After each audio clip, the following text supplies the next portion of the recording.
പാളയത്ത് നിന്ന് NH പോകുന്ന വഴിയിൽ ഈ കാണുന്ന സ്ഥലത്തിന് പേരും അടയാളവും മേൽവിലാസവും ഈ കാണുന്ന ചെങ്കൊടി ചുവപ്പണിഞ്ഞ തലപ്പൊക്കമുള്ള കെട്ടിടമാണ് AKG സെന്റർ. CPMന്റെ മേൽവിലാസം അത് മാറുകയാണ്. നിലവിലെ CPM ആസ്ഥാനത്തിന് തൊട്ടടുത്ത് 11 നിലകളിലായി അത്യാധുനിക രീതിയിലാണ് പുതിയ സംസ്ഥാന കമ്മിറ്റി ഓഫീസിന്റെ നിർമ്മാണം. ഇതാണ് CPMന്റെ പുതിയ മേൽവിലാസം.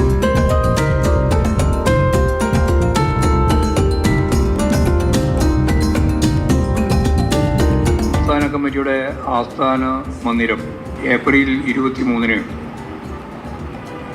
CPMന്റെ പോളിറ്റ് ബ്യൂറോ അംഗവും കേരളത്തിൻ്റെ ബഹുമാനീയനായ മുഖ്യമന്ത്രിയുമായ സഖാവ് പിണറായി വിജയൻ ഓഫീസ് ഉദ്ഘാടനം ചെയ്യും.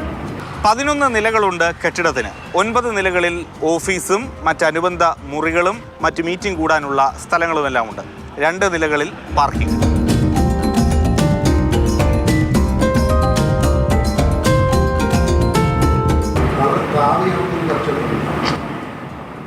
ഞാൻ പറഞ്ഞില്ലേ, പോസിറ്റീവായ കാര്യം മാത്രം ചർച്ച ചെയ്താൽ മതി.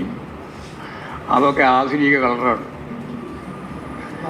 അതൊന്നും നമുക്ക് നമ്മുടെ പാർട്ടി കളർ ചുവപ്പാണ്. പാർട്ടി കളർ നേരെ പറഞ്ഞോട് ഒടിയ കളറല്ലോ നമ്മുടെ പാർട്ടി എന്ന് പറയുന്നത്. നമ്മുടെ പോസിറ്റീവ് എനർജി കിട്ടുന്നത് ഏതാണെന്നാ ചോദിച്ചത്. അല്ലാതെ എല്ലാവർക്കും അറിയാലോ. ഗേറ്റുകൾക്കുമുണ്ട് പ്രത്യേകത. ഓട്ടോമാറ്റിക് സംവിധാനത്തിൽ സ്ലൈഡിംഗ് ഗേറ്റാണ് പുതിയ കെട്ടിടത്തിനുള്ളത്.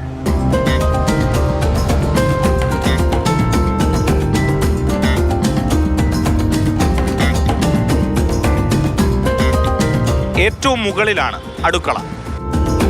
കയറുന്ന ഭാഗത്ത് റിസപ്ഷനാണ്. അതിൻ്റെ മുകളിൽ മീറ്റിംഗ് കൂടാനുള്ള സ്ഥലം, മാധ്യമങ്ങളോട് നേതാക്കൾക്ക് സംസാരിക്കാനുള്ള സ്ഥലം, സെക്രട്ടേറിയറ്റ് അംഗങ്ങൾക്കുള്ള മുറി, PB അംഗങ്ങൾ വന്നു കഴിഞ്ഞാൽ അവർക്ക് താമസിക്കാനുള്ള മുറി, അങ്ങനെ.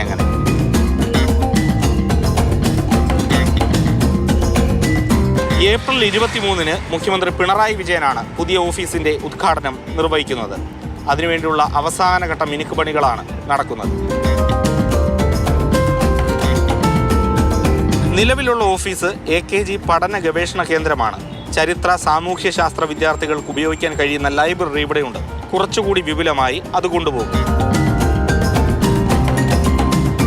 AK Stephen, Mathrubhumi news, Thiruvananthapuram.